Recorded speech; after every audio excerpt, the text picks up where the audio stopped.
Hello everyone, welcome to Gyandeep classes. और आज हम लोग सवालों के महासंग्राम सीरीज में क्या करने वाले हैं, भौतिकी का यानी कि फिजिक्स का पार्ट 2 करने वाले हैं। इससे पहले पार्ट 1 देख चुके हैं जिसमें हम लोग 3 चैप्टर ऑलरेडी करवा चुके हैं और 100 से ज़्यादा क्वेश्चन उसमें करवा चुके हैं। इसमें हम लोग क्या करवाने वाले हैं, फिजिक्स का बाकी का जब जिसमें विद्युत विभव और हम लोग इलेक्ट्रिक करंट को पहला पार्ट लेने वाले। ठीक है, तो स्टार्ट करते हैं। इसका है कि किसी सूक्ष्म विद्युत द्विध्रुव के मध्य बिंदु से बहुत दूर दूरी पर विद्युत विभव समानुपाती होता है। तो किसके अनुपात के बराबर होता है? ये होता है 1/r²। आगे देखते हैं, एक स्टेट कूलम में कितना होता है? तो वो होता है d, यानी 1/3 × 10⁻⁹। यदि दो सुचालक गोले अलग अलग आवेशित करने के बाद परस्पर जोड़ा जाए तो क्या होगा? तो इसका आंसर क्या होगा?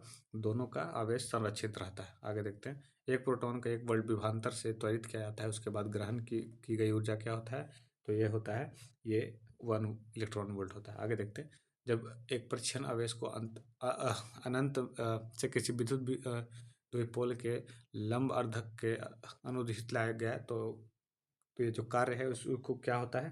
तो ये होता है शून्य, होता है जीरो, वर्क डन होता है। आगे बताते हैं आपको, आगे बताते हैं। त्रिज्या आर, ये एक फॉर्मूला बेस्ड है तो इसको आप याद ही होगा आपको, या फिर आप बना लीजिएगा। देखिएगा, एक इलेक्ट्रॉन तथा प्रोटॉन एक दूसरे के समीप आ रहे हैं, निकाय की स्थितिक ऊर्जा क्या होगा? ठीक है, तो इसका आंसर क्या होगा? घट रहा है। क्या होगा? घटेगा। ठीक है,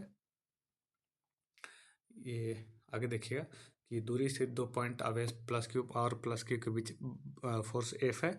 यदि एक आवेश स्थिर हो और दूसरा उसके चारों ओर आर त्रिज्या के वृत्त में चक्कर लगाए तो चक्रमवृत्तीय कार्य क्या होगा? तो इसका आंसर क्या होगा? ये होगा डी, यानी कि जीरो होगा, किसी तरह का कोई वर्क नहीं होगा। आगे देखिए, ये क्वेश्चन आप बना लीजिएगा, फॉर्मूला बेस्ड है। ये क्वेश्चन देखिएगा कि विद्युतीय क्षेत्र में किसी विद्युत ध्रुव को घुमाने के में किया गया कार्य क्या होता है? तो ये कार्य क्या कहलाता है? ये कार्य कहलाता है W = P1 - cos θ। ठीक है, आगे देखिए ऑप्शन नंबर ए। आगे देखिए, +8 माइक्रोकूलम और +12 माइक्रोकूलम के दो बिंदु आवेश वायु में 10 सेंटीमीटर की दूरी पर स्थित हैं। इन्हें 4 सेंटीमीटर निकट खिसकाने के कित कार्य है, यानी कि पहले 10 सेंटीमीटर का फिर 4 पे लग दिया गया है। तो इसमें क्या होगा? ये होगा 5.8 जूल। फार्मूला बेस्ड है, आप खुद बना लीजिएगा। हालांकि ऐसा क्वेश्चन बिहार बोर्ड में आता नहीं, इससे इन सब सवालों पे आपको कम ध्यान देना चाहिए क्योंकि आपके पास कम समय है। अब देखिएगा, एक एक धनावेश को निम्न विभव के क्षेत्र में उच्च विभव के क्षेत्र में लाया गया तो आवेश की स्थितिक ऊर्जा क्या होगा? तो स्थितिक ऊर्जा क्या होगा?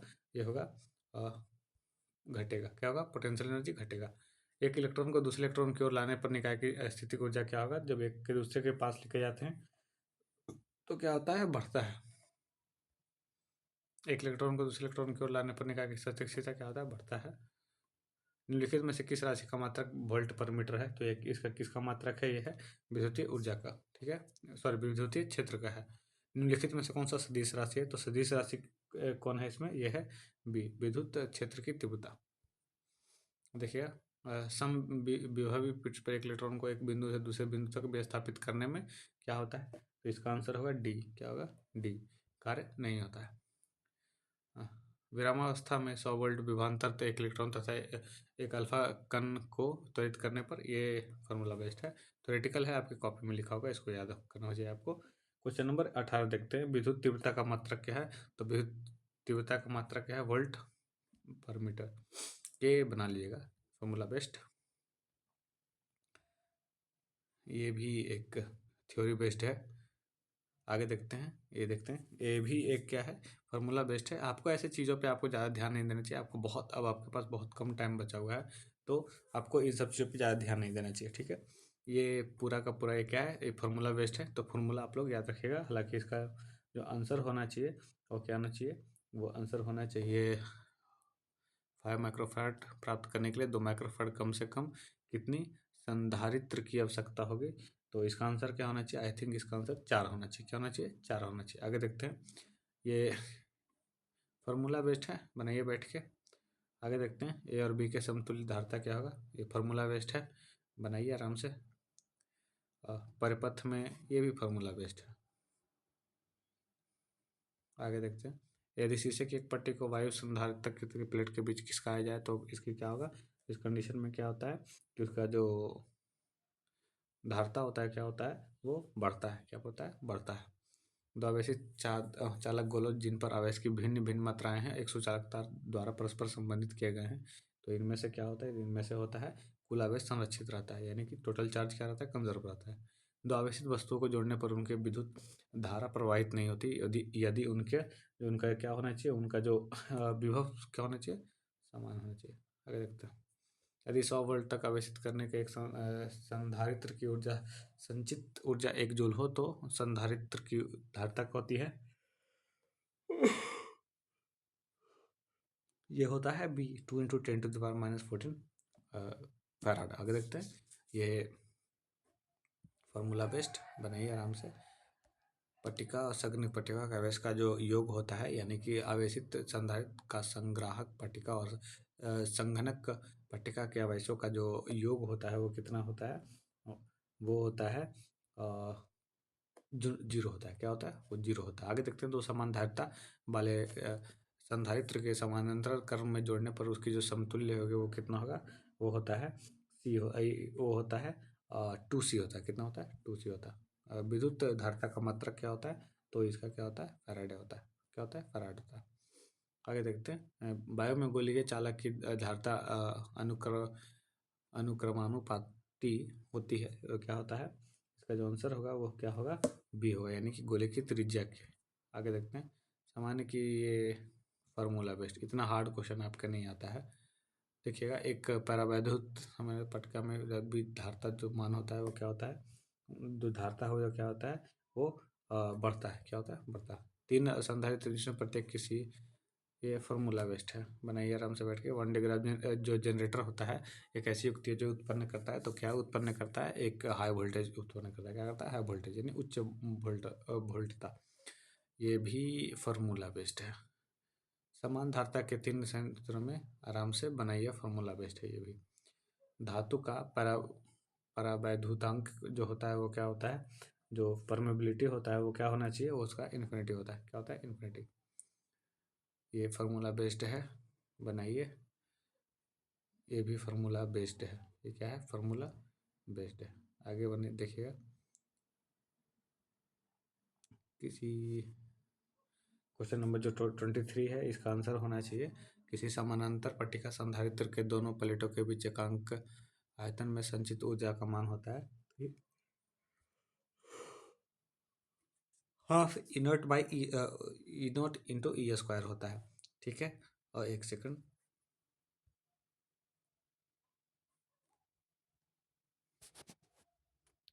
आगे हम लोग देखते हैं। ये चैप्टर है विद्युत धारा से, यानी कि इलेक्ट्रिक करंट में हम लोग प्रवेश करते हैं। ये इलेक्ट्रिक करंट पार्ट 1 है। पार्ट 2 आपके अगले वीडियो में करवाएंगे। आदर्श मीटर का जो प्रतिरोध होता है वो कितना होता है, वो होता है 0 होता है, यानी कितना होता है, 0 होता है। आगे देखते हैं। एक तार में 1 एम्पियर है, तो ये आप फॉर्मूला बेस्ड बनाइए। एमीटर का जो रेसिस्टेंस होता है वो कितना होता है, वो बहुत कम होता है, एकदम लगभग 0 के आसपास होता है। किसी चालक का जो विशिष्ट प्रतिरोध बढ़ता है, यानी कि स्पेसिफिक कंडक्टेंस होता है, वो क्या होता है, तापमान बढ़ने से वो बढ़ता है। ठीक है, आगे देखते हैं। किसी चालक के संवहन वेग यानी VD, यानी कि जो डेंसिटी वाला होता है, ठीक है, वो क्या होता है, अवरोपित विद्युत क्षेत्र E के बीच के संबंध है, वो क्या होता है, वो होता है VD directly proportional to E। आगे देखते हैं। ये फार्मूला बेस्ड है, आराम से बनाइए बैठ के। ये भी फार्मूला बेस्ड है, फार्मूला बेस्ड। किसी बंद परिपथ के किसी लूप के विभिन्न बिंदुओं के बीच में, ये आराम से बनाइए बैठ के। ये भी क्वेश्चन क्या है, फार्मूला बेस्ड ही है, फार्मूला बेस्ड है। आगे बनाइएगा।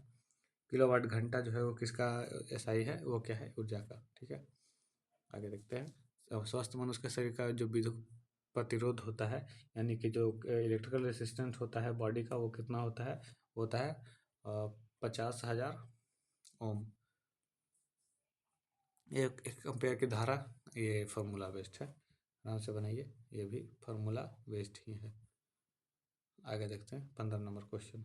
15 नंबर क्वेश्चन कहता है व्हीट स्टोन जो ब्रिज का उपयोग होता है उसको किस लिए यूज होता है। व्हीट स्टोन आप लोग कॉन्सेप्ट पढ़े होंगे, उसमें क्या होता है, उच्च एवं अल्प दोनों की प्रतिरोध के मापन के लिए, यानी हाई वोल्टेज और लो वोल्टेज दोनों को लोग नापते हैं। एक विद्युत परिपथ में विभवांतर मापा जाता है, वो किससे मापा जाता है, वो मापा जाता है वोल्ट से। किससे?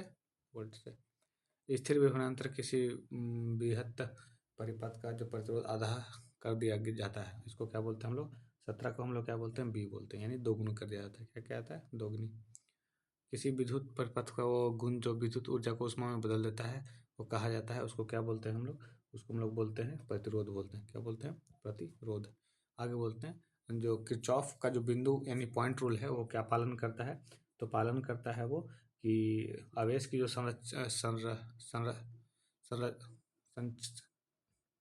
आवेश की संरचना का सिद्धांत, यानी कि law of conservation of charge. आगे देखते हैं, परिपथ का गुण जो विद्युतीय ऊर्जा को ताप में बदलता है, वो क्या कहलाता है?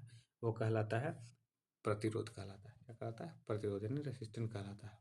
आगे देखते हैं, किसी चालक में विद्युत धारा का प्रवाह का कारण क्या है? तो कारण क्या है? विद्युतीय विभव में अंतर। ठीक है, ये आगे देखते हैं, इलेक्ट्रिकल चार्ज में जो डिफरेंस होता है, उसी के कारण ये किसी विद्युत धारा के प्रवाह के कारण ये डिफरेंस पैदा होता है।